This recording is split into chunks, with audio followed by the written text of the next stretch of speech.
Grande Maurício. Fala, Lincoln. Como é que você vai? Tudo bem?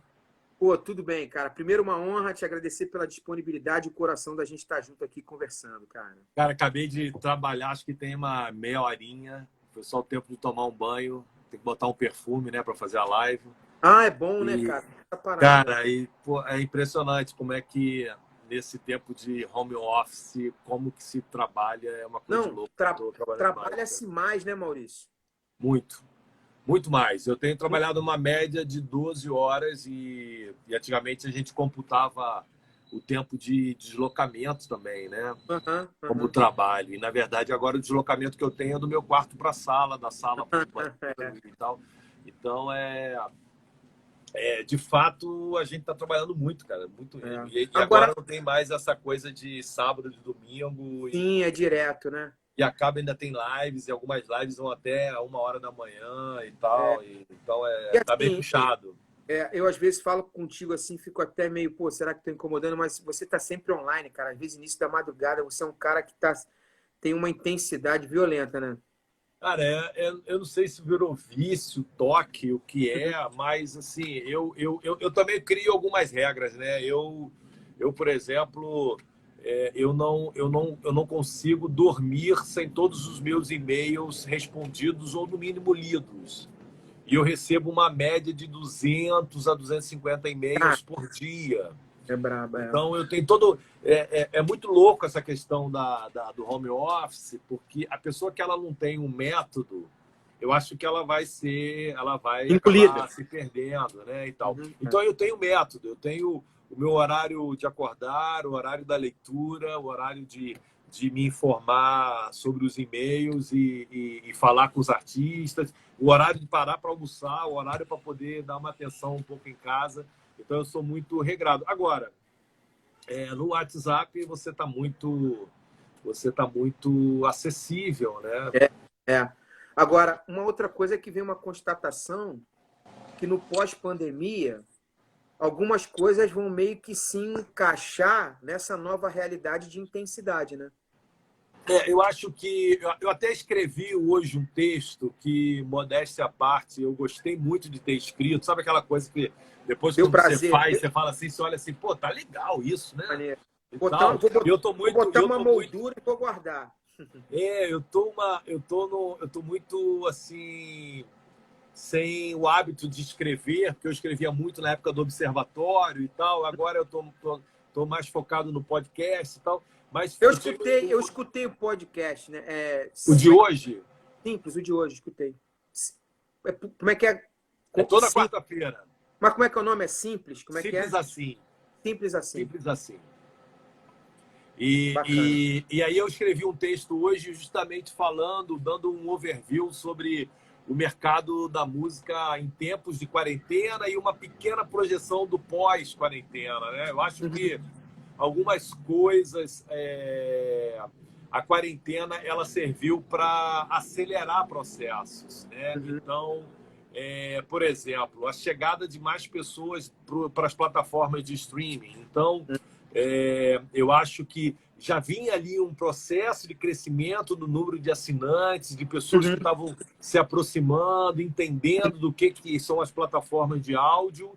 E aí veio essa pandemia e mudanças e mudanças e mudanças e um contingente enorme de pessoas que ainda estavam meio boiando, elas passaram a assinar e estão se relacionando com a música. A gente tem muitos relatórios e das 3 primeiras semanas o consumo de áudio streaming no mundo ele caiu. Então, a Caiu. partir do momento que as quarentenas foram decretadas, houve uma queda. Isso foi um acontecimento global. Em todos os países aconteceu essa queda. Uhum. E, nesse momento, a gente já está indo aí, acho que é para a 6ª ou 7ª, ou 8ª, não sei quantas semanas.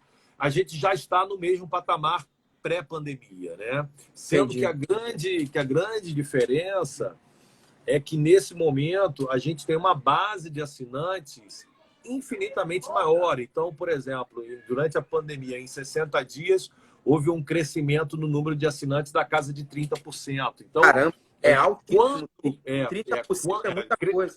Não, muito grande. E, na verdade, a receita do mercado no Brasil, a receita do mercado de música no Brasil, cresceu 43% de janeiro a abril. Então, ao mesmo tempo que você fala assim, caramba, teve uma pandemia e, poxa, diminuiu o consumo, mas a receita da música, ela cresceu nesses primeiros 4 meses do ano em 43%, que é um crescimento muito, muito incrível, né? Então, Significativo. eu creio, Lincoln, que acabando esse momento de confinamento, de quarentena, a música ela vai ter um boom, ela vai ter uma explosão, assim, por quê? 2 dados muito importantes. O maior tempo de consumo de música das pessoas é no deslocamento da casa ao escritório e durante o seu dia a dia no escritório. Então, só de deslocamento, nós computamos em torno de 3 horas de deslocamento, ou seja, 3 horas de consumo de música, que nesse momento, que não tem mais deslocamento, essas 3 horas elas foram alijadas do consumo.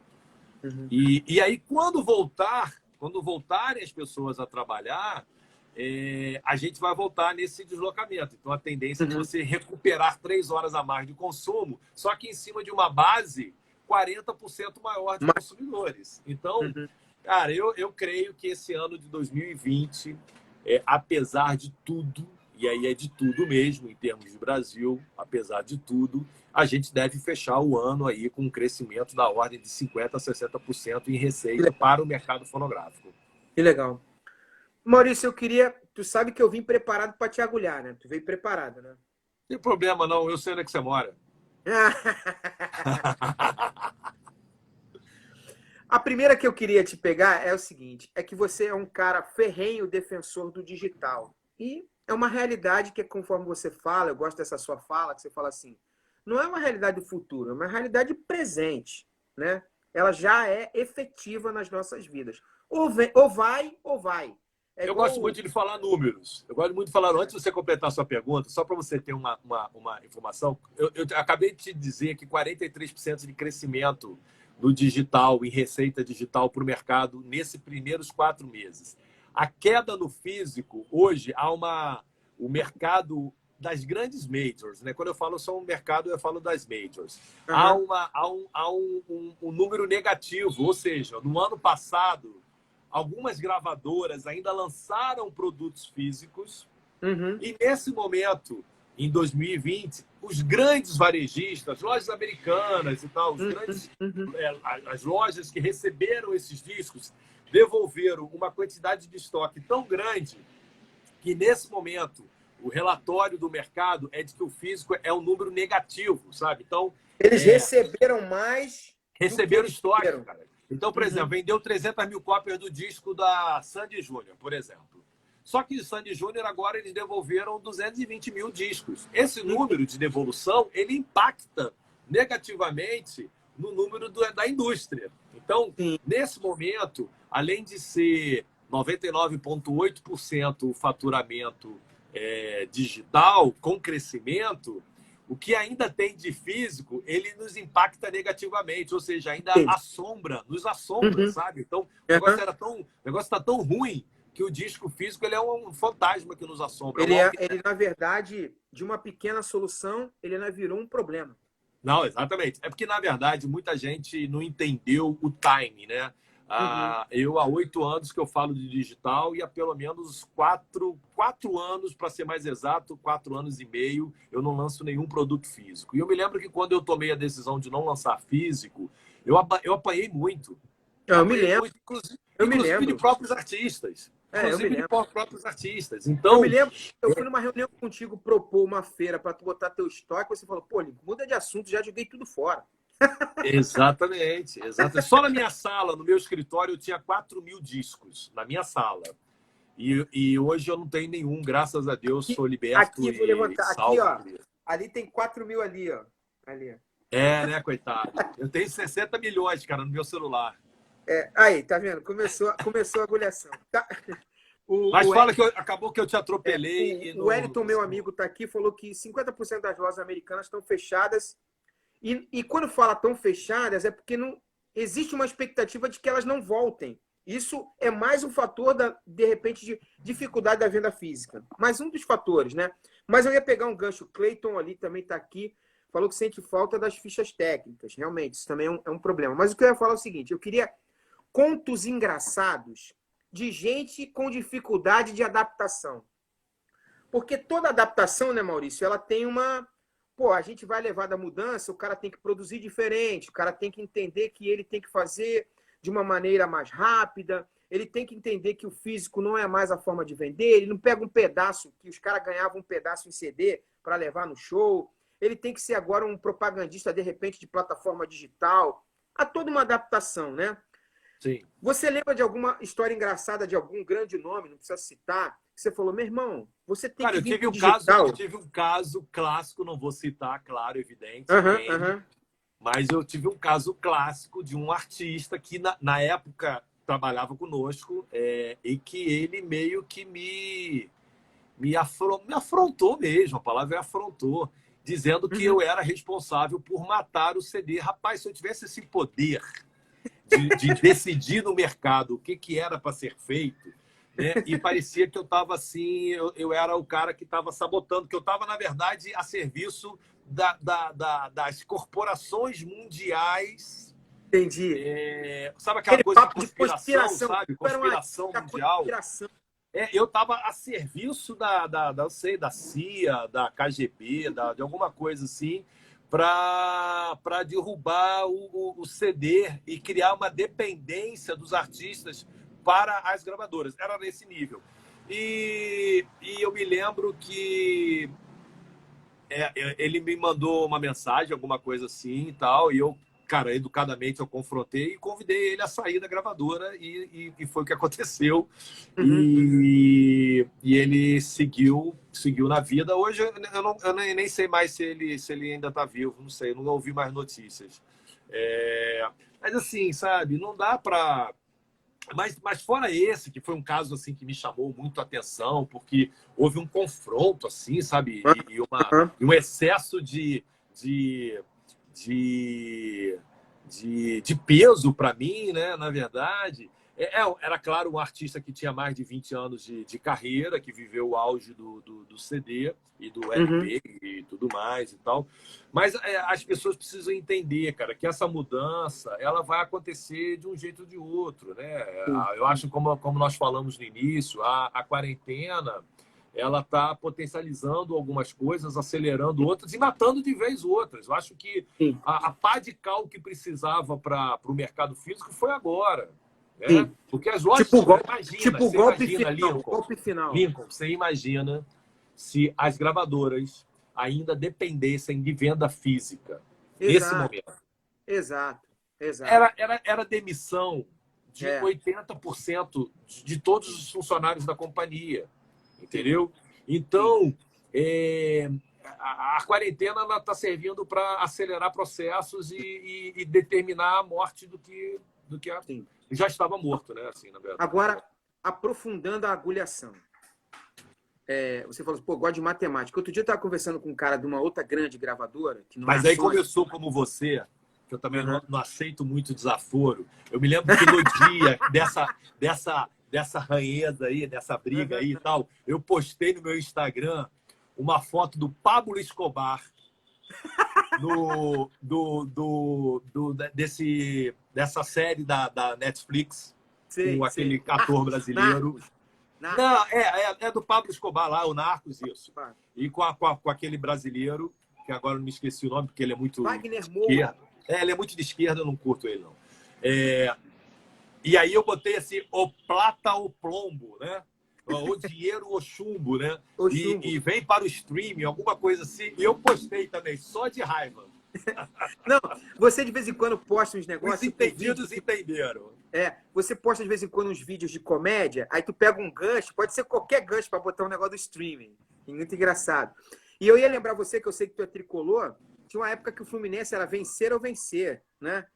E agora tem uma... é isso ou é isso mesmo. Não tem outra alternativa. Exatamente. Mas o que eu queria abordar é o seguinte, o seu olhar... Quando você fala, pô, eu gosto de matemática. Eu estava conversando com um cara de uma grande gravadora, ele falou, Eu falei, pô, tu é músico, tu é produtor? Não, eu sou matemático. E o outro é engenheiro. Montão de cargo na gravadora, engenheiro, matemático, estatístico, não sei o quê. Você não acha que o aspecto artístico perdeu um pouco por esse negócio do algoritmo, Maurício? Seja muito sincero. Porque eu sinto, às vezes, não estou questionando a lógica do resultado. É fato, é fato. Mas o produto, ele ainda não é emoção. No teu podcast mesmo, eu via você abordando o seguinte, ó, tudo começa na canção, palavras do Michael Sullivan. Tudo começa na emoção, na lágrima. Você não acha que esse avanço ele dá uma meio que boicotada na questão artística, subjetiva? Por exemplo, eu vejo os artistas reclamarem muito dessa pressão de lançar coisa toda hora. Pô, cara, eu não tô afim e tal, não sei o que. Meu irmão, ou lança ou vai ficar de fora. Tudo é uma questão de bom senso e equilíbrio, né? Uhum. Hoje, a questão da continuidade, ela é muito importante. Né? Ela é muito importante. E, na verdade, é o seguinte, Lincoln, há também uma questão romantizada da questão da música, sabe? Sim, cara, você pode viver da música ou você pode só fazer música, né? Então, assim, cara, é igual um engenheiro. Não, eu quero construir casas lindas, maravilhosas. Não, mas eu quero pagar minhas contas no final do mês. Eu quero realmente fazer um monte de casa, moradia para a classe CDE e tal. Assim, na verdade, a gente vive um ambiente muito democrático e a questão dos algoritmos e das informações, eu acho que hoje eu trabalho no mercado desde a época do LP. Se você me perguntar qual é a época que você mais gosta ou gostou de trabalhar com música, eu diria que é essa. Por quê? Nessa fase que nós vivemos, a gente pode errar o mínimo possível. Uhum. Porque eu tenho respostas muito rápidas. Antigamente eu lançava um determinado disco, cara, às vezes eu levava 6 meses, 1 ano, para aquele disco virar, para uma música virar. E às vezes virava num determinado lugar, virava no outro lugar e tal. E era tudo na base do feeling intuitivo, era do sentimento. E aí, claro, evidente que você tinha ali alguns macetes, isso aqui deu certo no artista tal, vamos fazer isso aqui também e tal. Você ia melhorando o plano de marketing a cada lançamento. Mas o feedback, as informações demoravam muito a chegar para você.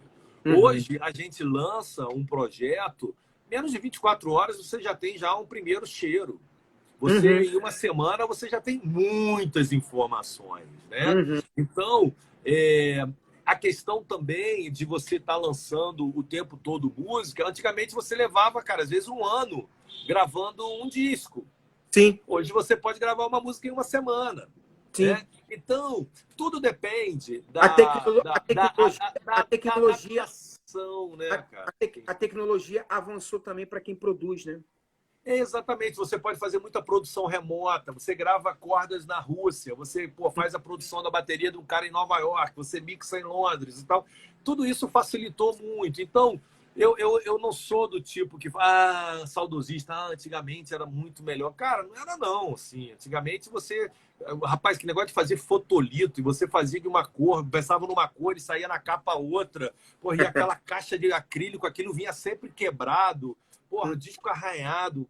Já lancei disco com, digamos, vamos lá, de um determinado artista e na hora de ouvir o disco era a piada do Ari Toledo, sabe? Então, você tinha uma série de... É porque as pessoas esquecem ou nem viveram, né? Nem viveram esse tempo, né? Na época do LP, o LP, o vinil, é tão maravilhoso. Cara, que negócio é pesado pra caramba. Uma caixa de 15 LPs... Meu amigo, aquilo é muito pesado e não podia ficar no calor, não podia ficar no frio, aquele empena, aquilo arranha. Aquilo é um absurdo. Aquele plástico que envolvia o LP, aquilo nunca encaixava, aquele negócio direito. O cassete, aquela porcaria sempre ficava ruim, você arrebentava a fita. Então, hoje eu entendo que a gente vive o melhor momento, né? Agora, o que você falou, concordo plenamente. Tudo começa pela música. E o grande sucesso, e a minha esposa ela fez uma análise sobre a minha vida, que eu sou muito militar, assim, sabe? Acho que se eu não fosse publicitário, eu seria militar. Ela falou assim, Maurício, você é o primeiro cara criativo que é militar. Eu consigo ser extremamente criativo e extremamente metódico. Você é um cara, bicho, que você tem um destaque muito grande como executivo. Eu sou admirador do teu trabalho, porque você tem uma característica que você está no artístico, mas você é um cara muito racional. Extremamente. Você sabe lidar relacionalmente no aspecto artístico, que tem que ter uma habilidade violenta. É o saber cobrar e saber passar a mão, mesmo quando o artista está errado. É metodologia franciscana, né? É vigor e carinho. Carinho e vigor. Amor e vigor. Franciscano, entendeu? Exato. Então eu sou um militar criativo, né? Que ela fala. Agora, eu sou um militar criativo.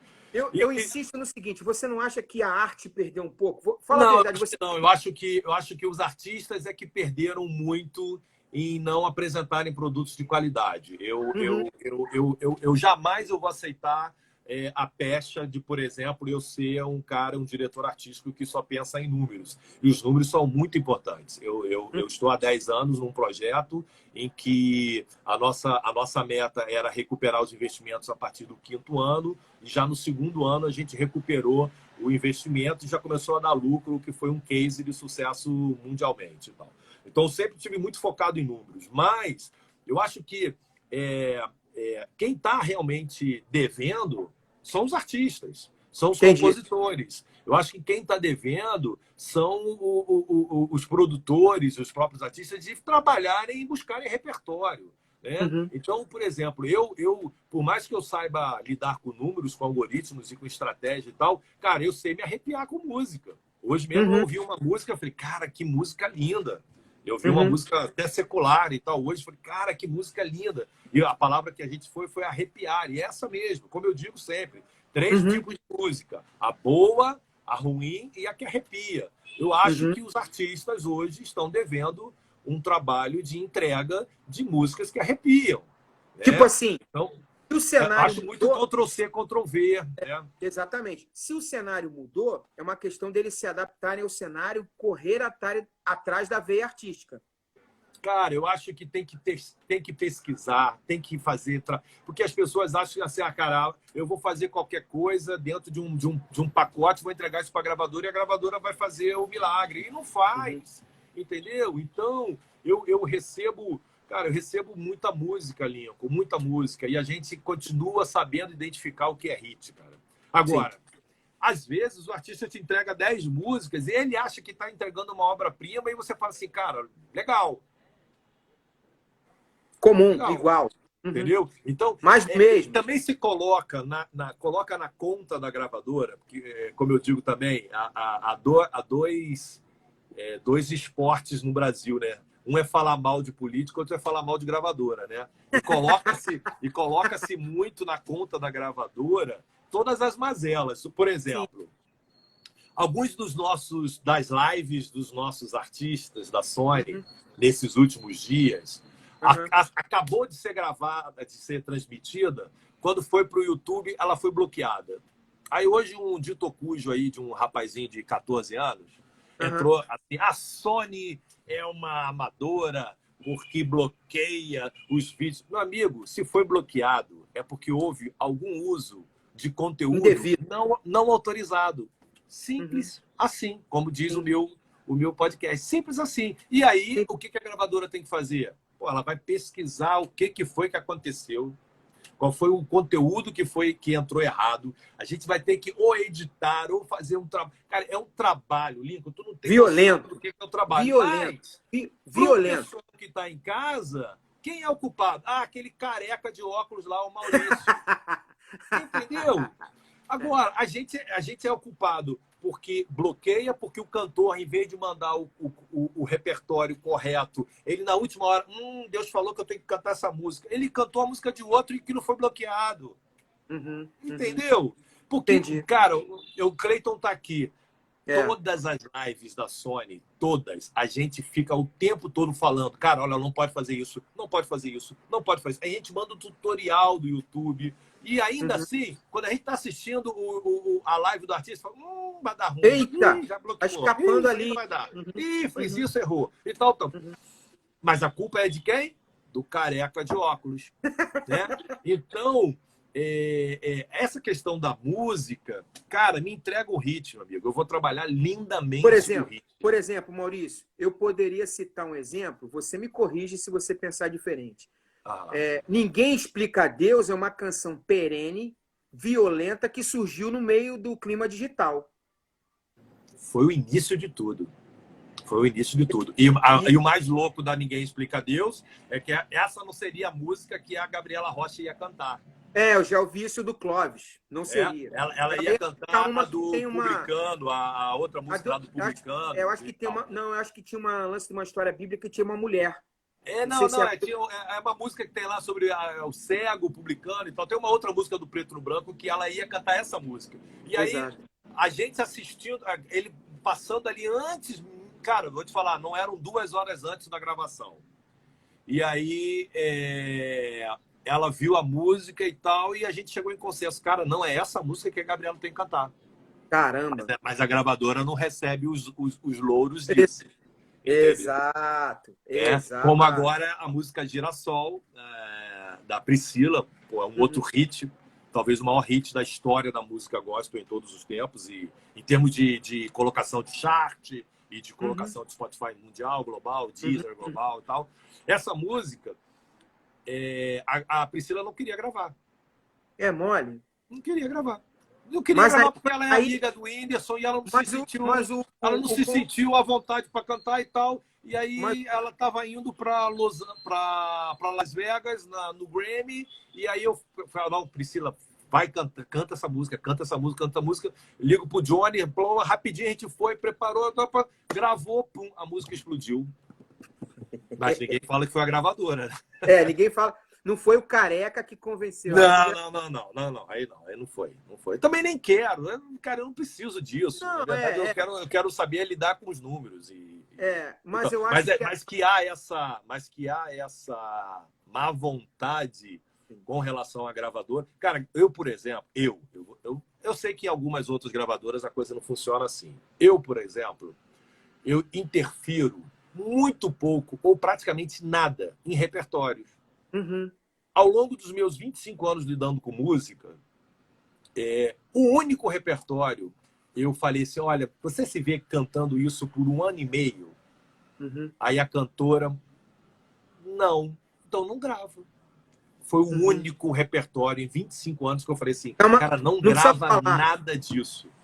Ela é do pentecostal, né? Não precisa falar. Não era do pentecostal, não, cara. Foi uma cantora que depois explodiu. Explodiu. Mas se tivesse gravado aquele repertório, estaria até hoje ainda, sabe, pastando aí. Porque, cara, Maurício, uma coisa que eu queria voltar nesse assunto contigo, agora nos números, que você é muito bom, que a gente comentou outro dia numa live do Ramon, tá fazendo um trabalho muito bacana. Poxa, excelente. Eu fiz uma live com ele que durou 2 horas. Muito legal. Eu fiquei ouvindo tudo, estava no carro, no mercado, e eu estava ouvindo, cara, maravilhosa aquela live dele. E eu vou voltar naquele assunto. Por que, Maurício, que a gente não representa? Porque a gente, na população brasileira, sei lá, 40%, 60 milhões de brasileiros. 30%. Mas é nominativo crente, sei lá, nominativo evangélico. Né? A gente é gente pra caramba. Sim. E a gente não é isso, por exemplo, nas lives dos gospel. A gente não é isso nas plataformas. A gente não é representativo quantitativo de população o que é de consumo de música. 2 coisas aí, né? 2 ou mais, né? Básicas. Né? A primeira é uma coordenação que não há no gospel. Você vê vários grandes artistas fazendo lives no mesmo dia.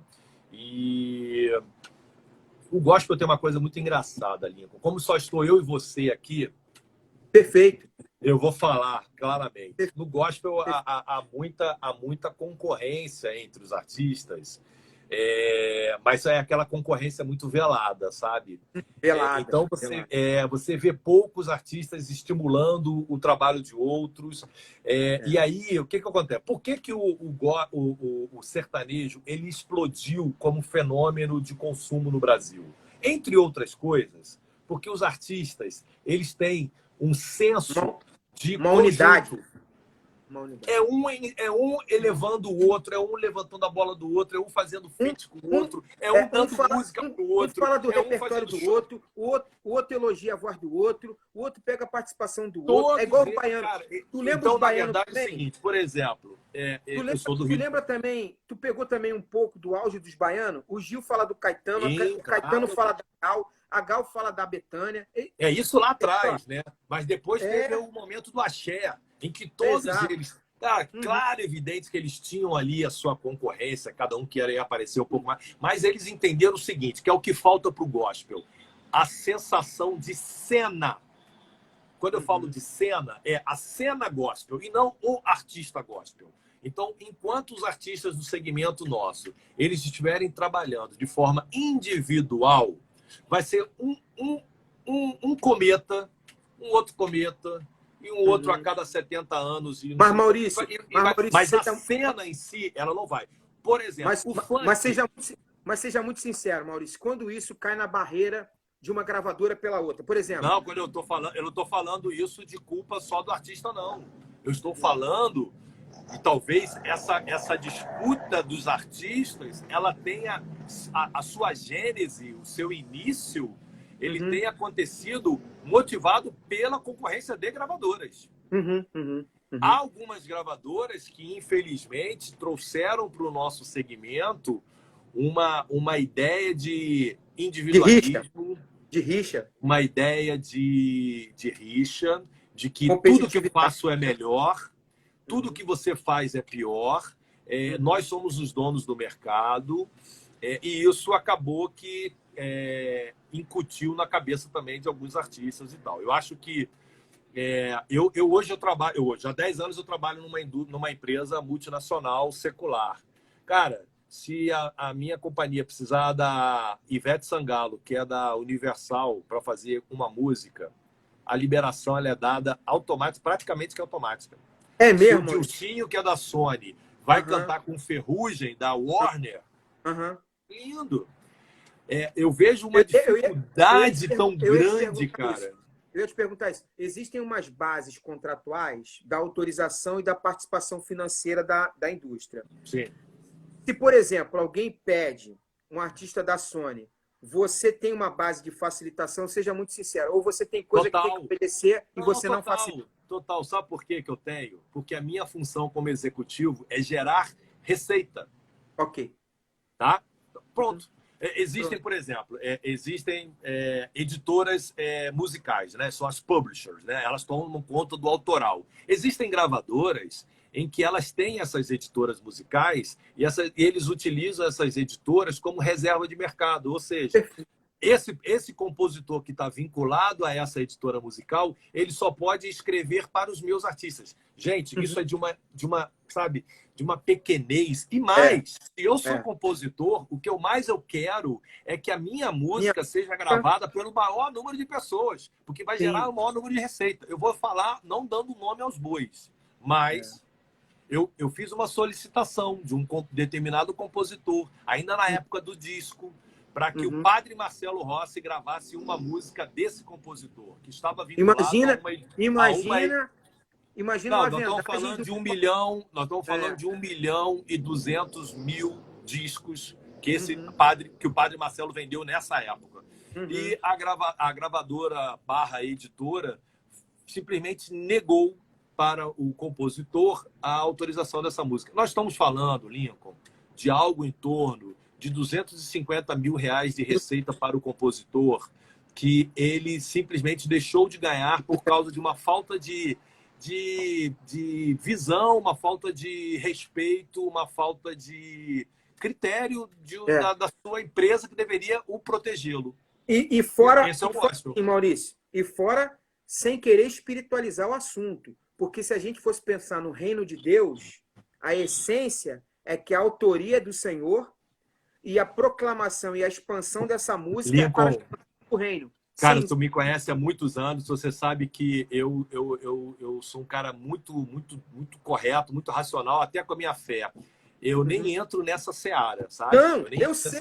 E, na verdade, eu sei que eu sou muito prejudicado e mal interpretado, às vezes, Uhum. porque eu sou um cara muito direto. E eu não venho com discursos de reino, de Uhum. santo e tal. Só que é o seguinte, cara, a empresa que eu trabalho paga rigorosamente todos os Entendi. impostos. Uhum, A uhum, empresa que eu trabalho, ela paga todos os fornecedores. uhum. Mas o meu discurso é de entrega, não é um discurso de santidade, não. Sim, A santidade sou eu e Deus. Deus me conhece, sabe o que sim, eu sou e o que eu faço. Agora, tem muitas empresas no nosso segmento que têm um discurso lindo. Agora, se sim. você for tirar lá o CNPJ lá, meu amigo, é um negócio. É aquela famosa frase: o cara confunde protestante com protestado, né? Aí não dá, né? Tu é sinistro. Mas eu quis espiritualizar para ir mais profundo no absurdo que é não autorizar as canções, cara. Entendeu? Porque é como você falou, chega a ser uma, além de uma boçalidade, uma coisa de miserabilidade prejudicando o rapaz compositor em ver a sua música ser cantada por milhares de pessoas, entendeu? Exatamente, exatamente. Esqueci, é porque eu me lembro que logo a minha contratação na Sony há 10 anos atrás, ela gerou, inclusive, matéria na revista Veja e tal. Foi um negócio Uhum. muito. A Sony Music, pô, já era a empresa líder de mercado, né? Entrando no mercado gospel e tal. É, e aí foi um ano que eu dei dezenas e dezenas de entrevistas para mídia secular, gospel, estrangeira e tal. Foi um negócio incrível. E aí um pastor na época, esse pastor até falecido, muito ignorante do ponto de vista, né, Cultural. cultural e tudo mais. Então, ele pegou uma das minhas matérias, onde que eu dizia que o mercado gospel ele era business, porque ele gerava recursos, gerava venda, gerava impostos e tal, tal, tal. E ele pegou só essa frase, né, do business, o Uhum. mercado gospel é business. E, rapaz, ele foi para o púlpito da igreja dele, e na época eram aqueles pregadores pentecostais que filmavam e depois vendiam o DVD. E o Uhum. cara me desancou, o cara me arrebentou, me quebrou de todos. Mas por quê? Primeiro, por uma ignorância de não saber interpretar um texto. E segundo, Uhum. por causa dessa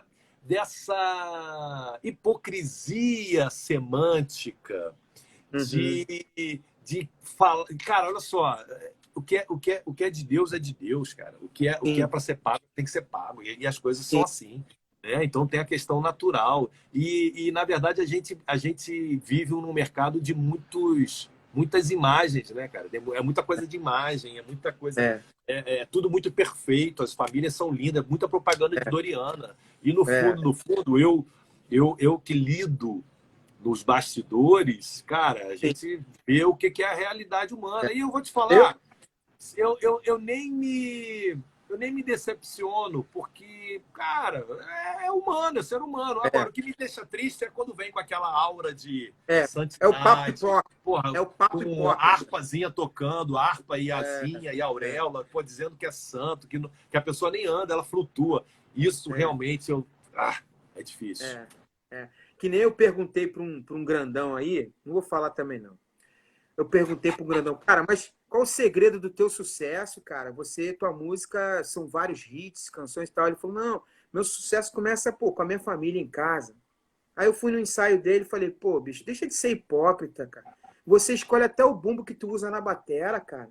Fala real, velho. Fala que tu usa um bumbo de 16. Fala que a mixagem é feita em Nashville. Cara, Meu fala a grande verdade. amigo, meu grande amigo Fábio Sampaio da Tanlan, se eu pagasse royalty pelo uso da frase dele, ele estava rico e eu estava pobre, Uhum. porque a gente tem uma mania de espiritualizar o que não precisa ser espiritualizado. É, Então, quando você pergunta, cara, qual o motivo do teu sucesso? Você tem que falar, cara, eu me dedico muito, eu tenho pô. muitas referências, eu trabalho pra caramba, enquanto tá Eu todo sou mundo dormindo, eu detalhista, tô sou ouvindo detalhista. música, eu sou detalhista, eu sou chato, eu É, tenho é, toque, eu tô. é. Cara, e o que tem de Pô, mais falar isso? perfeito, perfeito.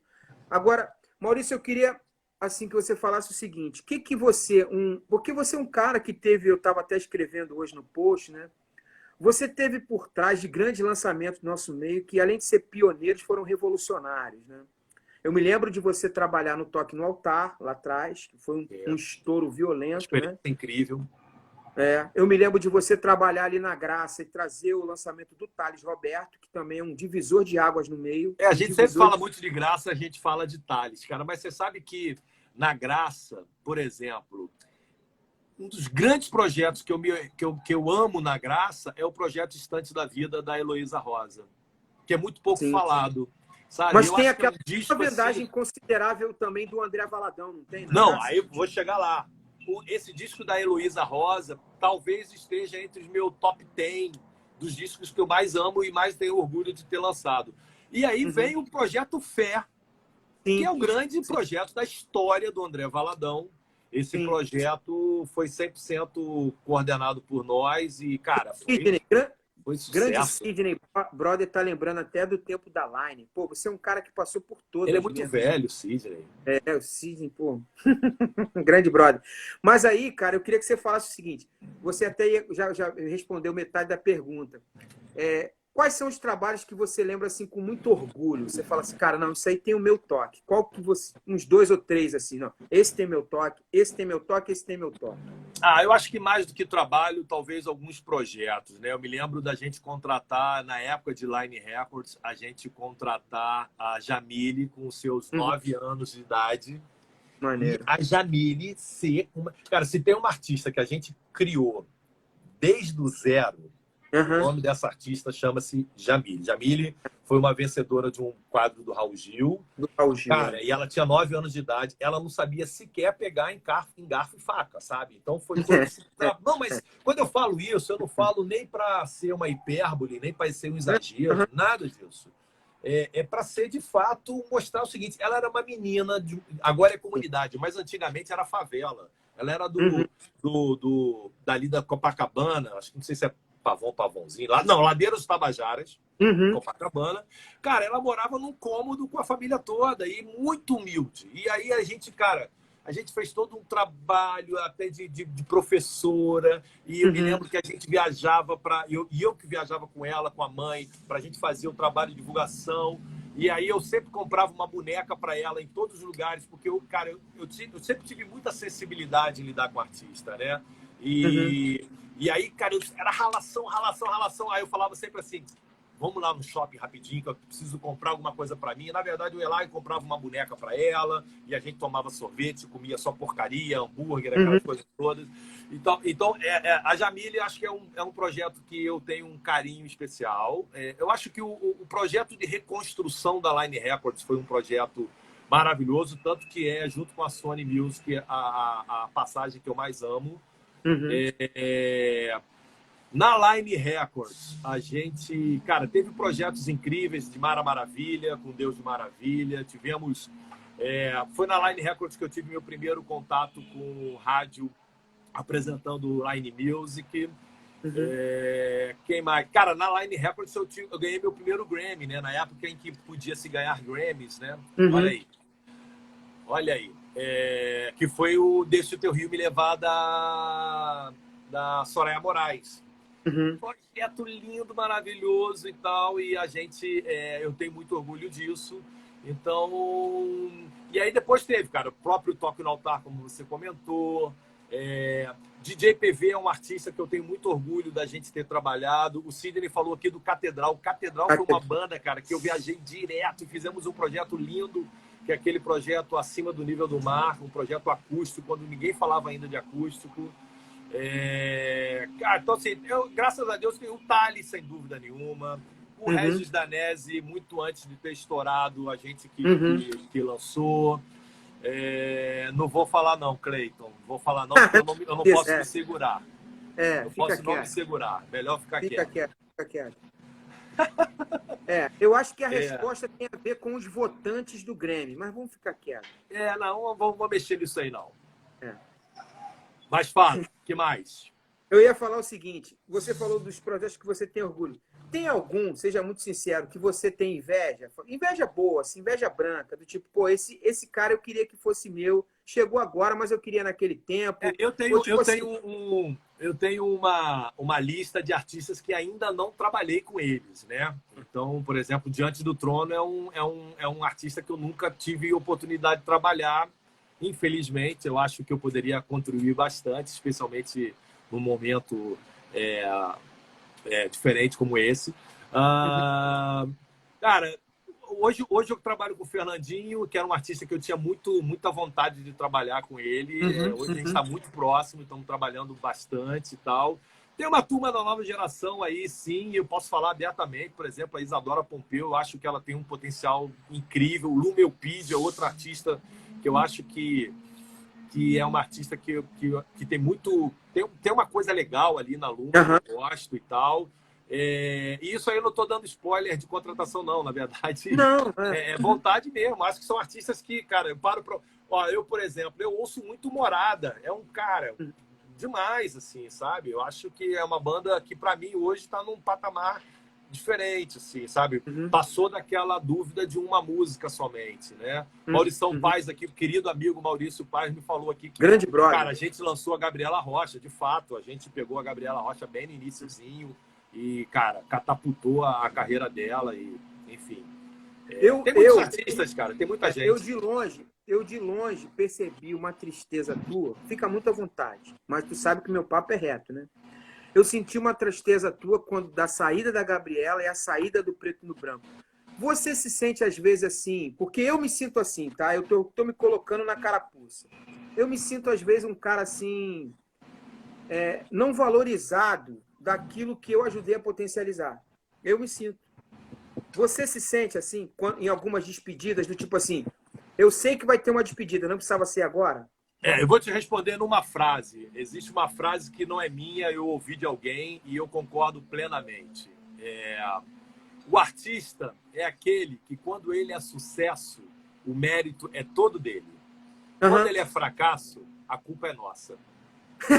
É nossa e de quem está em volta dela. Então, quem trabalhou com ele. Cara, eu acho que tem muito... Essa resposta ela é muito emblemática. Então, assim... Cara, eu tinha uma relação muito próxima com a Gabriela. Sem dúvida nenhuma, era uma artista que eu tinha um cuidado, um carinho enorme. Acho que a decisão de saída foi muito... Até hoje, se você me perguntar assim, o que foi a saída, eu acho que eu não vou te saber responder. Talvez tenha trocado 6 por 5. E aí tem muito a ver com o discurso também, muita gente falando muita besteira e contando muita história. Eu tenho uma frase que eu gosto muito, que enquanto alguns contam história, com E, a gente faz história com H. E, cara, assim, uma coisa que eu sei é o seguinte, eu não desaprendi como fazer artistas virarem, eu não desaprendi, eu falo isso para o meu time o tempo todo, nós não desaprendemos, a gente não, pelo contrário, a gente tem cada vez ficado melhor. No caso do Preto no Branco, foi um projeto que foi 100%, cara, vamos lá, 50% criado por nós, né? Assim, o Alex conversava muito conosco na época sobre as ideias, e aí, cara, o Alex é um vulcão de ideias. E, na verdade, o meu trabalho foi de tentar, vamos para cá, vem para lá e tal, acerta aqui. E viabilizamos, né, na verdade, aquilo tudo. A gente acreditou quando não existia. Eu acho que a gente tem um mérito muito grande em acreditar nisso. E depois, na verdade, a saída do Preto no Branco da Sony não foi em função de resultado, porque foi um resultado incrível. Eu, em 25 anos de história de música, eu nunca tive um projeto que explodiu de primeira. Esse projeto explodiu de primeira. Mas não explodiu estalinho, não, de São João, não. Explodiu bomba atômica. Né? Meio aquele LP, aquele CD do Ultraje a Rigor, em que todas as músicas viraram hits, né? O Preto no Branco foi mais ou menos assim. E aí, o grande motivo da saída do Preto no Branco da Sony foi muito mais uma questão de eu não concordar com o lançamento de um determinado clipe que depois, agora, recentemente, veio a ser lançado, e eu achei, cara, que não tinha nada a ver aquele projeto ser lançado. O próprio compositor da música e o próprio intérprete da música, no caso era o Wesley, também não concordava. Então, na verdade, o motivo da saída deles, da Sony, foi por não concordarem com o meu posicionamento. E meu posicionamento, eu não abro um milímetro dele. Então, eu fiquei muito, muito triste. Porque a gente acaba que assume uma paternidade, né? Cara, tem uma coisa emocional na relação, né? ao mesmo tempo que eu sou esse cara muito frio, muito duro, muito racional. Não, Então, conhece, cara, sabe que você é um cara cara, amoroso. eu sou muito coração, né, cara? Eu sou muito coração. Então, a gente, querendo ou não, a gente se sente um pouco esfaqueado pelas costas, né? Então, Entendi. mas, cara, eu desejo o maior sucesso. A gente, inclusive, há pouco tempo atrás, pouco antes da pandemia, nós renovamos o contrato do catálogo do Preto no Branco, ou seja, o principal catálogo do Preto no Branco, ele fica com a Sony por mais 15, 20 anos aí pela frente. E a gente ficou com a história, né? Então, da mesma forma, o catálogo da Gabriela, ele é bem nosso também, é fonograma próprio. Então, cara, na verdade, assim, cara, de repente lá na frente a gente se encontra e volta a trabalhar juntos. E eu tenho uma maior admiração, um maior respeito por todos eles. Assim, Maurício, eu vejo você falar assim, muito sobre essa coisa do cara se modernizar no sentido do digital. A gente está caminhando para o final. Você Quais não dicas quer repetir? Você não quer fazer mais uma hora, não? podemos fazer? Tá Cara, afim? eu tô cobrando por hora, eu tô tranquilo. Não, eu tô relax. É porque Não, você é o chefe, mano. não, cara, eu já tô aqui, já eu gosto de falar, eu gosto de conversar contigo, pô, vambora. Pô, eu também, adoro. Se ninguém Adoro. quiser ficar assistindo, tudo bem, a gente respeita e Fica tal, de mas, pô, boa. nós vamos falar aqui nós dois aqui. A gente vai dobrar. A gente vai na live dobrada. Eu queria falar o seguinte: quais passos, assim, não precisa ser muito metódico, mas uma coisa que você repara que é muito importante para o cara entrar no ritmo do digital. Tipo assim, eu vi hoje no podcast você falando, essas coisas não pode fazer e essas coisas é importante. Mas se você fosse sintético, o que você fala? Pô, bicho, esse tipo de postura não dá mais para aturar de um cara no mercado digital. Não tem como aturar, o artista pode ser top, mas isso não dá para aturar. Ele precisa ser assim. O que você é enfático em relação à mudança de postura para o cara estar no mercado digital? Vamos responder de uma forma negativa, ao contrário, então, que eu acho que é legal, porque como eu respondo muito esse tipo de indagação e tal, a primeira coisa que se você não quer fazer sucesso, continua pensando de forma igual como você pensava 6 meses atrás. Tá? Isso é a primeira coisa. Assim, não espere aquela famosa frase de para-choque de caminhão, né? Não espere resultados diferentes fazendo as mesmas coisas. Né? Mesmas coisas. Então, eu acho que primeira coisa é você, de fato, entender sobre a necessidade da mudança. É você entender de que, do jeito que você está fazendo, as coisas não estão virando, entendendo que você ainda não é um sucesso, as coisas não estão virando, então você precisa buscar uma nova forma de trabalhar. E aí, dentro dessa forma de trabalhar, sem dúvida nenhuma, a principal é a música. Então, todo o tempo do mundo que você tiver para buscar repertório, para buscar a música, você se entregue a isso. Né? Eu vejo muita gente preocupada com o chapéu, aquele chapéu bonito preto, né?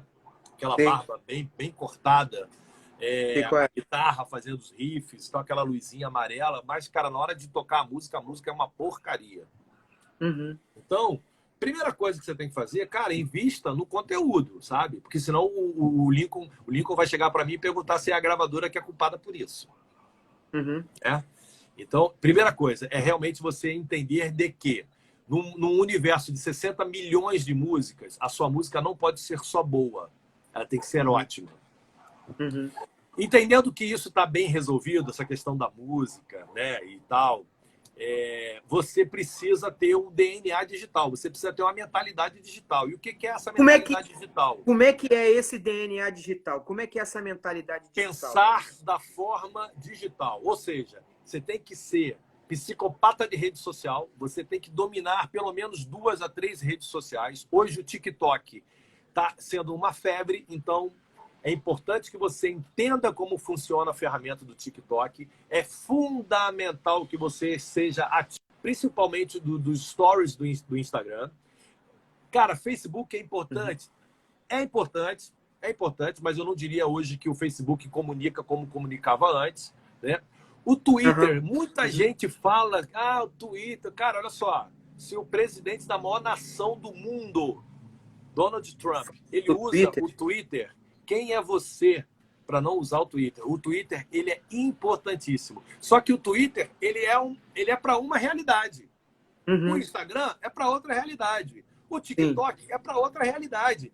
Essa coisa de Uhum. repost não existe. Não existe. Outra Uhum. coisa, eu vejo algumas redes sociais de artistas que parece que quem está escrevendo é um robô que bota assim, assessoria do cantor. Pô, cara, olha só, a rede social ela é pessoal, intransferível. Você que é artista, Uhum. você que tem que dominar a sua rede social. Você que tem que colocar os seus vídeos, você tem que tornar a sua rede social a menor distância entre você e o seu público. Sim. Então tem artista que posta na rede social a cada 20 dias. E quando vai postar é a lagosta que ele comeu num restaurante na praia de Cumbuco, lá no Ceará. Sabe? Então, assim, cara, se eu fosse jogador de futebol, meu Instagram ia estar com tudo de futebol. E aí eu vejo Uhum. artistas que a rede social dele, cara, parece da Decolar.com, Entendi. da Uhum. Voigol, sabe? O cara só tem postagem de aeroporto. Deve estar Ou passando então, abstinência. Deve estar com ou então de, abstinência agora nesse momento, ou né? Porque então tá de chefe de voando. cozinha. Ou então de Chefe de chefe de cozinha. cozinha, cara, eu me lembro. Eu vou falar aqui claramente porque é um querido, é um cara que eu amo, um maluco, biruta, mas eu amo, que é o Thales. Ele estava numa época muito fitness e ele criou uma hashtag Projeto Show Barriga. Show E eu me barriga. lembro que na época era Twitter, a grande rede social era Twitter. E aí Uhum. eu me lembro que ele postava comidas muito bonitas e tal, assim, viajando e tal, aquela coisa de deslumbrado, né? Assim, começando a ter o sucesso e tal. Uhum. Aí eu cheguei para ele, liguei para ele e falei, Thales, olha só, as pessoas que compram o teu disco, elas estão comendo arroz com ovo em marmita, Uhum. andando de trem e tal. Então, assim, saiba lidar bem com as redes sociais, porque às 2 horas da tarde, você dizer para as pessoas que você está indo para a academia, para o projeto Show Barriga, as Uhum. pessoas vão e podem entender de uma outra forma. Então, eu acho que essa questão da rede social, o artista ele precisa realmente saber, ele precisa realmente entender que ele precisa divulgar música, que ele precisa Uhum. estimular pessoas a consumirem o seu conteúdo nas plataformas digitais. Então, dentro daquela... O que o artista tem que fazer é isso. Uhum. Primeiro, repertório, saber lidar bem com as redes sociais, ter um cronograma de lançamentos frequentes. Não adianta você ter uma bela música e levar um ano para lançar outra. Você Uhum. vai perder volume, vai perder relevância. Intensidade de divulgação e você contar com profissionais. É fundamental hoje em dia você ter pelo menos uma assessoria de marketing digital para fazer todo o trabalho de impulsionamento. E E eu acho o seguinte, cara. Uma coisa é você ser um artista de agregadora, outra é você ser artista independente, você ser artista de gravadora. Agregadora é uma coisa e gravadora é outra. A agregadora ela faz um trabalho correto, que é o de colocação de conteúdo na plataforma, mas ela não faz a divulgação. E a gravadora faz. Então, nesse momento, se você quer realmente ter um trabalho relevante, de sucesso, tente de todas as formas chamar a atenção de gravadoras. Você sabe que eu estou numa disputa com o Cleiton, né? Porque o Cleiton, cara, se você ligar às 8 da manhã, o Cleiton tá fazendo live. tá Se você fazendo live. ligar às 4 da tarde, o Ele Cleiton tá tá fazendo live. fazendo com a irmã de coque lá É. de Mas ele, Brasilândia lá. mas ele tá obedecendo o chefe, o boss, ele tá intensificando as redes dele.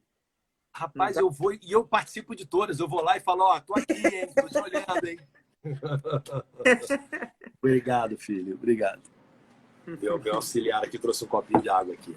Maneiro. Então, não, isso aí, Cleitão é um queridaço, uma das Top. melhores pessoas que eu conheço, que eu conheci Eu também.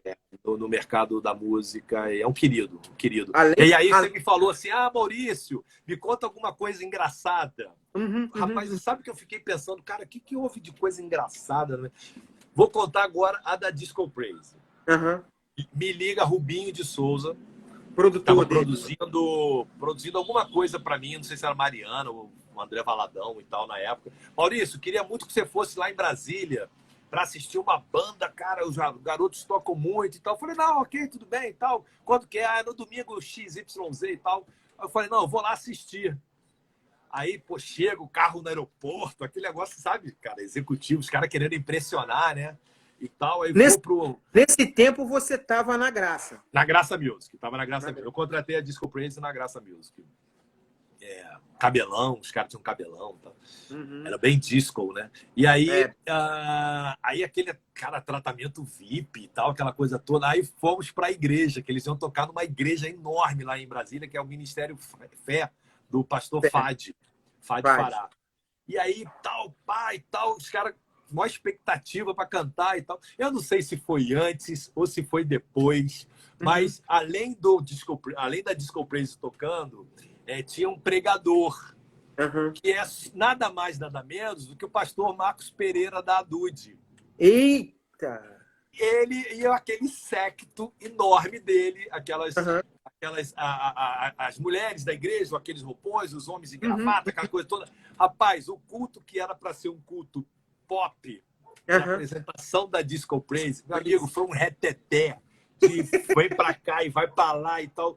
Eu sei que o clima da igreja, a igreja ficou de cabeça para baixo e, rapaz, um negócio horroroso e tal. E eu, muito presbiteriano na época e tal, olhando aquela coisa toda, eu falei, rapaz, que banda é essa que tá tocando aqui com o meio desses caras que estão tão diferentes e tal. Eu sei que se a primeira impressão era que ficasse, eu não me lembro nem o que a Disco Praise tocou. Não me pergunte o que tocou. Mas, de qualquer forma, saí de lá e eles estavam seguindo conosco na gravadora e tal. Mas até hoje o próprio Cleiton e a turma da banda falam assim, rapaz, aquele culto que o Maurício foi para nos conhecer, rapaz, mas você pensa, Cleiton, pensa. O Cleiton não, Lima, você pensa num culto do reteté. E os caras devem ter ficado super constrangidos. Fila de demônio, assim, sabe? Fila de demônio para expulsar e ninguém. Pô, rapaz. E aí, no meio disso, a Disco Praise. Foi muito engraçado, muito engraçado. Mas, graças a Deus, deu certo para eles e para nós e estamos juntos. Agora, Maurício, uma coisa interessante que você estava falando hoje lá no podcast, tipo assim, é que às vezes o cara, ele faz isso tudo, aí tentando te voltar para uma coisa que você não gosta de falar, mas eu vi você falando e eu achei muito legal. O nosso produto, o nosso conteúdo, ele é emoção e ele é espiritual, ele tem que ter uma verdade. Tem gente também que, às vezes, vê estritamente como mercado e aí vem com todo o preparatório, mas tu vê que aquilo não tem verdade. Também não chega a lugar nenhum. O cara também precisa ter uma essência de verdade espiritual para o negócio fluir. Não chega. Eu acho que essa questão da verdade, ela é fundamental, sabe?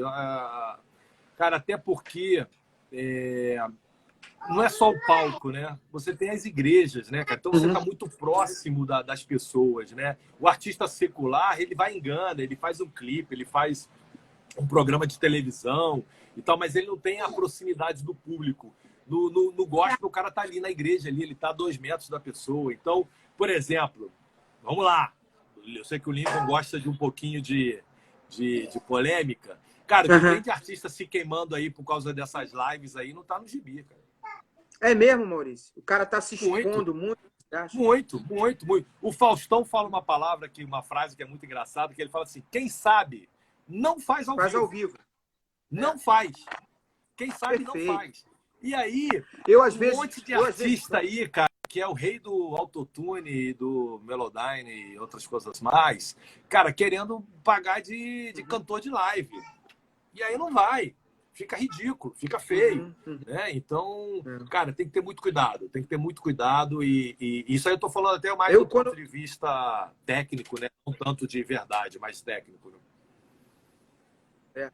Eu, quando às vezes fazia algumas entrevistas, alguns convidados, eu, como sou músico e conheci os caras, eu falava, bicho, é melhor tu não vir com a viola, não, bicho. Melhor você vir para papo e conversa, porque vai dar ruim. Eu falar, para preservação do próprio cara. Para preservação do próprio cara. Exatamente. Cara, como tem pessoas que às vezes querem começar a ministrar, tem artista que quer começar a ministrar, que confunde Jesus com Genésio. O cara não tem Bíblia. Entendeu? O cara não tem Bíblia, o cara não tem estrutura nenhuma. Tô cansado de ver aí, cara, artista que se diz artista gospel, artista cristão, o cara não tem nem igreja. Pergunta qual é a igreja que o cara frequenta. Entendeu? É isso aí. É, assim, o nível de descaramento, ele chegou no nível que o artista posta no domingo, em vez de postar que ele está na igreja, ele está postando que ele está tá na piscina, ele está no Uhum. cinema. Gente, sabe? Então, assim, e o triste disso tudo é ver que o público não tem mais essa coisa de analisar esses detalhes, né? Eu não sei se eu estou muito velho, mas, cara, se eu fosse pastor, a primeira coisa que eu faria era perguntar qual é a igreja do determinado artista e inclusive, pedir referências e tudo mais e tal. Eu posso estar velho. Outro aspecto que eu vi você falando e gostei muito, queria que você replicasse, é às vezes que os nossos artistas na mídia, eles são muito proselitistas. Um papo muito careta. Então pega, por exemplo, um Pedro Bial, nego preparadíssimo de mídia, e vai com aquele papinho quadrado e aquilo, isso não deixa com que a nossa música se expanda. Isso faz um limitador da nossa música na sociedade.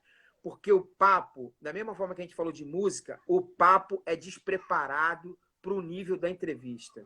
Mas aí eu vou te falar o seguinte. Tudo é a questão de objetivo, tá? Uhum. Muitos dos artistas do gospel, quando são convidados para uma mídia secular, o objetivo é de carimbar mais um programa que participou. Entendeu? É só ali chegar e falar assim, cara, eu fui nesse programa, fui nesse programa. Ok, mas qual é o objetivo? É só de você ir e você ser visto? Porque, cara, há uma falta de preparo da nossa classe para entender as estratégias que devem ser usadas em cada lugar. Eu vejo o artista entrando em programa secular, parece que ele está entrando na igreja Assembleia de Deus de Campo Grande, lá do meu irmão Cid. Exatamente, exatamente, Entendeu? E exatamente. aí, por quê? Porque ali ele não está jogando para a audiência da TV. Ele está jogando para a audiência dos crentes. Ou seja, ele vai continuar sendo mais do mesmo. Entendeu? Ele não se torna atraente. O discurso dele não é, Vem não aqui, é, amor, não por é, favor. não é, não é, de abraçar mais pessoas. Ele está ali defendendo o dele. Né? Então, às vezes, eu vejo, por exemplo, alguns deputados federais também, parece que os caras estão falando dentro de uma convenção de uma Assembleia de Deus. Na verdade, Exatamente. eles não são políticos para a sociedade, eles são Uhum. políticos para aquele grupo. Então, ele fala para aquele grupo, mesmo que Sim. ele esteja falando coisas que a sociedade vai achar assim, horrorosa. Mas ele está ali falando para aquele grupo. Então, eu acho que os artistas, em relação à mídia também, eles faltam um pouquinho de discernimento, talvez muita orientação, falta de orientação da gravadora também, né? E Como agora, também eu acho, Lincoln, que às vezes há alguns exageros por parte de artistas, que ali também eu acho que se atravessou o sinal vermelho e não deveria, sabe? Então, é difícil. há Talvez você tenha entendido. uma medida de equilíbrio, né? Agora, eu Cara, falta sinto bom senso e falta experiência. Eu costumo dizer que Napoleão perdeu a guerra com a Rússia porque quis invadir no inverno e Hitler, que não deve ter estudado história, foi perder a Segunda Guerra exatamente contra a Rússia também. durante o inverno. Entendeu? Por quê? Uhum. Porque não estudou. Então, eu vejo que os artistas do nosso segmento, eles não estudam, assim. Cara, aonde que tal artista, que era gigante, aonde ele caiu? Ele caiu nisso, nisso, Isso. nisso. Pô, vou tomar atenção para não cair nisso. Pô, aquele outro Uhum. ali errou nisso, nisso, nisso. Vou cair, vou fazer de tudo para não errar nisso. Então, Uhum. essa falta de estudo só faz repetir os erros, né? E uma coisa que eu fico às vezes triste também é porque o cara, quando ele está ali, ele não está sozinho, ele está representando todo o segmento e ele faz prejudicar todo o segmento, porque aquela mídia é uma mídia que poderia ser aproveitada para todo mundo. Mas dependendo da forma que ele fez, se ele se equivocou num detalhe ou no outro, não foi equilibrado, aquilo repercute. E eu sinto que a gente ainda paga uma dívida de um montão de coisa que aconteceu lá atrás. Tem esse olhar Sim, assim sobre sim, que a sim, sim. mídia olha a gente com muito. Há programas ainda que, por uma apresentação ruim, há 10 anos atrás, há exatos 10 anos atrás, esse programa nunca mais convidou nenhum artista gospel. Então, Você, paga-se você não o vai preço. citar, mas eu poderia falar. Eu me lembro de uma cena que é uma cena muito, para mim, triste, da Ludmilla Ferber com o padre Fábio de Mello no Faustão, que, cara, com todo o respeito à pastora Ludmilla, ela se posicionou muito equivocadamente e aquilo não ficou legal, bicho. falando Era de... uma outra época, né? Era uma outra época em que os artistas do gospel eles faziam um disco em uma semana e produziam e vendiam 100, 150 mil cópias, né? Uhum. Então era uma outra época, né? Eu acho que até isso o digital ele foi benéfico porque ele deu uma baixada de bola geral em todo mundo e as pessoas tiveram que aprender e se posicionar e entender um pouco mais de estratégia, entender um pouquinho mais do que é o tempo, Uhum. né? E eu acho que, cara, eu só vejo coisas boas com o digital. O, a nossa mídia, isso que de repente é o meu time, o meu lugar, é algo também que eu me lembro você brincando comigo, algumas entrevistas que você queria fazer, aí você, como tu gosta de futebol, tu falava assim, pô, Lincoln, você na Boas Novas só gosta de jogar dentro de casa, tu não joga no campo do adversário. Lembra dessa brincadeira, dessa É pilha? claro, claro. A nossa mídia também, ela fica muito a dever também, né, cara? Porque às vezes eu me sinto assim mal, Maurício, de boa, eu me sinto Uhum. constrangido com alguns caras que a galera vai conversar, os artistas vão conversar, e eu acabo pagando pato pela superficialidade e infantilidade da nossa mídia própria, entendeu? De tão despreparada. Aí, às vezes, eu vou conversar com um, o cara, pô, tu é diferente, tu é um cara mais. Sem falsa modéstia, de boa. Aí eu falo, pô, bicho, mas aí eu tento, aí eu fico numa saia justa, sacou? Porque também a nossa mídia também precisa avançar, né? O Cara, nosso. eu acho que tudo, Lincoln, eu acho que tudo. Eu acho que o nosso ambiente, na verdade, ele é um ambiente tão fértil para pessoas que têm capacidade intelectual, inteligência, sagacidade. Ela consegue rapidamente se destacar no nosso meio, porque a principal característica do nosso segmento talvez seja a acreditar de que Deus vai fazer tudo. E com Uhum, essa visão sobrenatural, as pessoas transferem a transpiração para Deus, uhum, entendeu?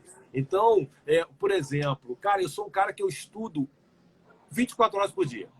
Eu estudo uhum, todos os dias, todos os dias. O que é o estudar? O estudar é, por exemplo, hoje eu tive uma reunião com todos os diretores artísticos da companhia, da Sony, mais o meu presidente. Cara, e eu falei ali, talvez 10 minutos, e eles falaram durante 2 horas. Só que eu estou ouvindo o que está sendo feito na Sony México, o que está sendo feito na Sony da onde e tal. Qual o uhum, projeto que o Brasil está desenvolvendo, qual é o estilo que está vindo e tal, tal. Para que eu preciso estar ali? E, na verdade, ali eu me autoconvoquei para essa reunião, que é entendi. toda semana. Por Uhum, quê? Cara, se eu ficar isolado como diretor do gospel, ouvindo as minhas coisas e pensando só nas minhas coisas, eu vou ser um cara nota 6, uhum, entendeu? Então, até a questão de, cara, isso aqui eu não vou deixar que o gospel fique para trás, sabe? Tem essa coisa do aguerrido que eu tenho muito, né? Mas o tempo todo eu tô ali, cara. uhum. Cara, eu tranquilamente, hoje pode chegar qualquer diretor da Sony Music hoje e querer falar de mercado comigo, do mercado geral, eu vou bater de igual para igual. Uhum. Entendeu? Então, assim, há uma preguiça reinante no nosso segmento, porque as Uhum. pessoas computam tudo às questões espirituais. Uhum. Então, isso é muito ruim. O nosso segmento é muito ruim. Eu tenho uma frase, cara, eu gosto muito de frases. Então, o Sidney, que trabalhou comigo por 14 anos, deve ter cansado de ouvir isso. Eu Uhum. reconheço que Deus me deu um talento. Deus me deu um talento natural, uma sagacidade, um saber lidar com as palavras e tal. Isso é um talento natural. E eu também fiz a minha parte de estudar, de buscar Deixa eu dar conhecimento. um parêntese, um parêntese. Os teus divulgadores, eles são os gaiatos. Tu tem que dar umas placas de gaiatos para eles. Eles entram na nossa live e ficam de Ah, gaiatice um com o outro. tira o print, porque depois eu mando todo mundo embora. Pode tirar o print aí. O Lamartine com gaiatice com Everton, o Everton com gaiatice com Paulo É porque o Ivo. meu travou aqui, eu não estou vendo mais os comentários, o meu Eles travou. estão gaiatice, Mas você entendeu? pode tirar o print e depois você manda para mim que eu vou resolver um por um A no quarto próxima secreto pergunta depois. gaiata do Lamartine eu vou printar e mandar pro chefe, tá, Pô, o cara Lamartine? que é do Ceará, cabeça grande, tá falando o que aí, Lamartine? Pô, Que é isso? brincadeira. Querer tirar onda com carioca? Pô, Lamartine, tem que comer muito feijão, cara. Vou E ficar não, 2 anos sem pisar no Ceará agora. a gente tá brincando. Então, assim, Mas, Deus me deu um talento, eu faço a minha parte sempre de estudar muito. Então, eu pareço que eu sou muita coisa, que eu sou um cara genial. Só que é o seguinte, cara, a minha concorrência ela é tão ruim que eu pareço que eu sou melhor do que de fato eu sou. Entendeu? Então, eu falo isso para os meus artistas, eu falo, gente, olha só, cara, você não precisa ser genial. Você faz o que você tem que fazer, o que a gente está falando que você tem que fazer, que você vai atropelar um monte de gente. Por quê? Porque o ambiente, quando eu falo concorrência, eu estou falando assim, o ambiente, cara, é todo mundo vivendo o seu mundinho. Sim. Então, assim, eu peguei a line quebrada, uau, pum. Aí pega a graça, pá, e tal, e faz. Por quê? Ah, porque Maurício é genial. Não, cara. É só porque eu fiz o básico. E eu faço isso com fervor e, claro, com criatividade e tal. Então, a gente, infelizmente, vive num ambiente, Lincoln. A gente vive num ambiente em que o bom tá ótimo. E quem não aceita que o bom tá ótimo e que tá buscando o ótimo para excelente, ele se destaca. Se destaca, né? Agora, Maurício... Cara, vejo, por exemplo, eu fui lá no ASO da Priscila Alcântara. Cara, uma menina de 20 e poucos anos. A menina lotou o Ibirapuera com uma peça de teatro, um negócio surreal.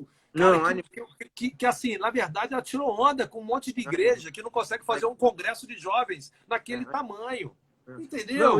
Não, e tipo assim, eu vi uma intensidade nela, eu levei ela em 3 dias lá no Som da Vida, e eu vi uma intensidade dela na dança, cara, que tipo assim, ela teve que se capacitar na dança, cara, e é uma menina que é apresentadora de TV. Lincoln, eu já vi show, cara. Eu já vi show de diva do gospel, que parece que a música, ela teve que se dedicar na dança e ela tá dançando pra caramba, cara, um negócio a vera, não é aquele negócio bobo. Deixa eu te falar sobre essa questão da entrega. Eu já vi show de diva do gospel, artista gigante, que parece que ela foi fazer compra na padaria e foi ali e cantou, cara. A banda mal vestida. Exato. Entendeu? Eu já vi artistas gigantes cantando em palcos gigantes com playback, porque eu não queria pagar o músico. Outra coisa que é difícil. Nosso mercado precisa ter um banho de qualidade. Outra coisa que eu tenho como depoimento para te dar com ela, que ela chegou com uma gig lá, uns moleques que tocam bem, mas com todo o setup comprado dela, mesa, cabeamento, que me deu um trabalho danado, mas na preocupação do staff dela, e claro, dela, de apresentar uma entrega de produto top no nível do que ela estava sendo contratada, que esse é um outro problema nosso. Que, por exemplo, outro dia eu estava falando sobre isso. Eu estava conversando com um grande artista do meio secular, eu falei, quanto é teu show? Ele falou, meu show custa 250 mil. Eu falei, pô, legal, bacana. Ele falou, Lincoln, mas a minha entrega ela é em torno de 120 mil reais. Eu falei, é isso mesmo, cara? Ele falou, é um show colocado. Então, eu fico me perguntando, os nossos artistas, eles querem um valor agregado sobre o produto deles maior. Mas eles têm uma entrega maior? De forma alguma. Como um espetáculo. Não só não tem uma entrega, como não tem também não se sente incomodado de não entregar. Então, por exemplo, o que acontecia no passado? Aqueles DVDs lindos, maravilhosos, e os artistas sempre diziam o seguinte, não, eu estou fazendo isso porque eu quero vender show para a prefeitura. Cara, se eu fosse prefeito, eu entrava no Procon por propaganda enganosa. Porque o show do artista gospel no DVD, um negócio gigantesco, maravilhoso, top. E aí, na hora que ele ia para a estrada, ele ia com aquela camisa de bancário com, sabe, 3 ou 4 trabalhadores ali com ele ali, sabe? Um negócio assim. Então, cara, é um negócio muito estranho. Assim, o nosso meio precisa melhorar essa questão da qualidade, cara. Assim, e até o nosso slogan na Sony é isso, é música gospel de qualidade, assim, cara.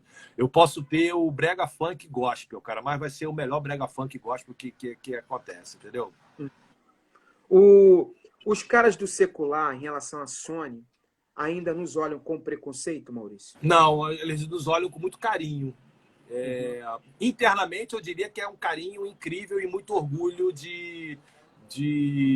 da Sony ter entendido o gospel e ter feito o trabalho que a gente faz, cara. Que, na verdade, o gospel dentro da Sony, cara, a gente é um recorde atrás do outro, né? Então, o próprio Girassol agora, cara, o primeiro artista global gospel a ficar no top 5 do Spotify, né? Então, ficou em primeiro lugar na Deezer Global, em segundo lugar na Deezer Global, no mundo todo. Então, a gente tem entregue muitos resultados muito incríveis. Então, dentro da Sony, o gospel tem um carinho enorme, as pessoas têm um carinho enorme e tal. E eu percebo também que no próprio mercado as pessoas têm uma boa vontade. Você viu ontem a live da Aline, a quantidade de sertanejos mandando depoimentos e tal. Todo mundo torce muito pro gospel. O gospel precisava se valorizar mais e entender de que, cara, precisa ter entregas maiores, né? Uhum. E o artista gospel, geralmente, quando ele ganha o primeiro dinheirinho dele, ele quer comprar um carro e ir para Orlando, né? Tirar foto. Então, em vez do cara comprar fazer um belo de um vídeo ou comprar um belo estrutura de show e tal, ele quer comprar um carrão, comprar uma casa na praia, uma casa na serra e ir para Orlando. É uma coisa até meio semelhante a jogador de futebol, assim, uma Muito, coisa que... total, mas as realidades são muito próximas, né, Lincoln? As É. realidades são muito próximas. A gente está falando de pessoas da classe CDE, assim, com pouca instrução, muitas das vezes e tal. Maurício, eu vou ficando por aqui, mas eu queria te ouvir considerações finais. O que você, nesse tempo de pandemia, você viu que a gente não falou sobre pandemia, né? Eu estou evitando, porque também é tanta notícia ruim, cara, que eu estou evitando ver televisão, eu estou fazendo a minha parte no sentido de agregar conteúdo de qualidade, cultura, entretenimento, reino de Deus, música para a galera. Mas nessa fase em que o Bolsonaro disse que era só uma gripezinha e a Globo acha que é o final do mundo, que é o apocalipse, eu prefiro não ouvir o Bolsonaro e não assistir a Globo. Cara. Eu tô no meio do o Ed meio campo. Renekiewicz falou outro dia, a gente parece estar num mundo binário. Ou você é Bolsonaro tudo ou é isso. É verdade. Velho, eu quero... Tudo é preto ou é branco, tudo é vermelho ou é azul. Caramba! E aí eu quero falar algo diferente, mas ou o nego me bota numa pasta, ou só tem duas prateleiras. Ou eu tô numa prateleira... Virou um mundo maniqueísta, né? Ou você é bom ou é mal, né? Então, isso é muito chato. Isso é muito chato, porque aí fica um mundo muito daltônico, né, cara? Ou é uma cor ou é outra, né? Isso é muito ruim. Mas aí eu queria tuas considerações finais. Obrigado pelo carinho, pela consideração, sempre. E você sabe que você tem um fã, um admirador, um cara que você precisar, estou sempre à disposição. Eu sempre começo os agradecimentos pedindo desculpa, né? Porque eu sei que eu falo muito, eu me empolgo demais, eu tenho esse espectro de jornalista que eu gosto de falar muito, então eu sempre peço desculpa por isso. Mas, cara, é um prazer enorme. Eu tenho aproveitado muito essas lives e esse momento de quarentena para rever um monte de coisa na minha vida como profissional, na minha vida como pai. Tem sido um momento... Cara, eu vejo muita gente reclamando da quarentena. Cara, eu tô amando a quarentena, eu tô agarrando os meus filhos o tempo todo. Eu beijo eles, eu agarro eles, eu vejo desenho com eles e tal. Jogo videogame. Então, eu tô achando, assim, maravilhoso. Eu acho que Deus nos proporcionou um momento para... Opa!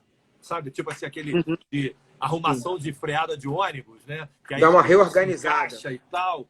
Eu acho que a gente está vivendo esse momento, claro, evidente, existem as mortes, existem as questões comerciais e tal, isso é muito triste e tal, mas, cara, dentro da realidade a gente tem que se adaptar e buscar sempre o melhor. Cara, a música gospel, nesse momento de quarentena e nesses últimos tempos, eu acho que a gente tem crescido muito, tem muito a crescer. Eu recebi agora, antes de começar a live, eu recebi um testemunho tão bonito da Estela, que é uma cantora que eu aprendi a admirar e a gostar muito como pessoa e tal. E ela me elogiando, assim, falando sobre esse trabalho que eu tenho tido ao longo dos anos em prol da música. Ela falou que ela ouviu meu podcast e tal. Cara, a minha vontade mesmo é que a gente tenha um mercado muito saudável, um mercado muito grande, e não em função de números, cara. E aí sim, falando de forma espiritual, porque quanto mais a música gospel ela sair, ela atingir pessoas, na verdade ela vai transformar vidas, né? Então eu tenho esse compromisso. Muita gente me vê como um cara de números, mas o meu ministério, cara, é fazer com que essa música, que até então ela ficava relegada ali ao segmento, ao próprio nicho, que essa música vá embora, cara, vai embora, ela cresça, ela atinja o maior número de pessoas e tal. E de alguma forma eu, sendo humilde no meu trabalho, no meu dia a dia, amo o que eu faço, e amo tanto que eu não percebo o quanto que às vezes eu sou tão chato que eu fico falando o tempo todo dos mesmos assuntos e das mesmas tentativas. Mas assim, eu tenho uma equipe, esses malas sem alça aí que você falou aí dos meus divulgadores, é uma turma, cara, é uma turma de amigos, uma turma que trabalha junto. Os caras carregam pedra comigo, trabalham comigo há muitos e muitos anos. É a única gravadora que tem uma equipe de... São os trapalhões, né? Assim, estão ali comigo ali o tempo todo ali. E, são uns queridos. E, cara, a minha equipe da Sony, os meus artistas que compram a ideia e compram a briga comigo. Eu sou um privilegiado, cara. Eu sou um felizardo de ter ao meu lado pessoas que compraram a ideia comigo e, cara, eu só tenho orgulho disso. E agradeço por você estar nesse time aí seleto aí dos meus amigos próximos e que tem uma visão de fazer algo diferente, saindo do Ctrl+C, Ctrl+V dentro do gospel, dentro da música cristã no Brasil. Obrigado, Maurício. Obrigado pelo teu carinho. Tamo junto. Um abraço à galera que acompanha a gente. Dede Júnior, obrigado pelo carinho aí dos divulgadores. Cleitinho também, sempre... E todo mundo que ficou de zoação aí, depois você me manda os prints aí. Eu vou mandar. É o principal deles. O principal gaiato chama-se Lamartine. Lamartine Sombra Real. Esse já está anotado. Deus te abençoe, Maurício. Valeu, querido. Grande abraço. Tamo Abraço junto, a todo cara. mundo aí. Valeu, gente. Tchau, tchau. Valeu. Tchau, tchau. Legal, você conferiu mais um podcast do Lincoln Lira. Sou eu por aqui. Obrigado pela sua companhia.